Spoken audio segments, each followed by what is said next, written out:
দর্শক, ঢাকা বিশ্ববিদ্যালয় ক্যাম্পাসে আছেন আমাদের সহকর্মী ফজলে রাব্বি, যুক্ত হব তার সাথে। রাব্বি, ডাকসুর নির্বাচনের শেষ মুহূর্তের প্রচারণা কেমন দেখছেন, আর শিক্ষার্থীদের মাঝে উচ্ছ্বাস কেমন দেখছেন? জি হাসান, ধন্যবাদ। আপনি জানেন যে আর মাত্র দুদিন পর অর্থাৎ 48 ঘন্টা পরই কিন্তু আসলে ডাকসু নির্বাচন অনুষ্ঠিত হতে যাচ্ছে। এর ফলে কিন্তু আসলে শিক্ষার্থী এবং যে প্রার্থী যারা আছে তাদের মধ্যে এক ধরনের আমেজ এর মধ্যে চলে আসছে। আপনি জানেন সকাল থেকে কিন্তু আসলে লিফটের বিতরণ করছে প্রার্থীরা।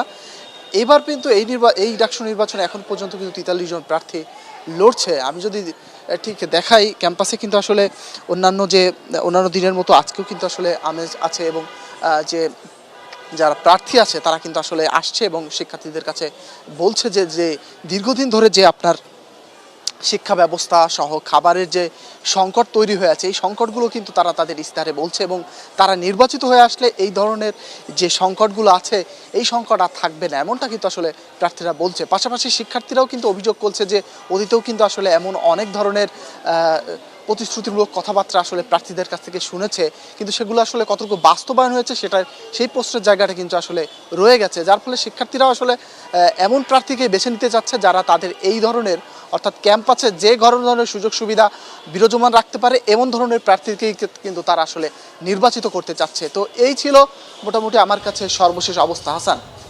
রাব্বি, আপনাকে ধন্যবাদ।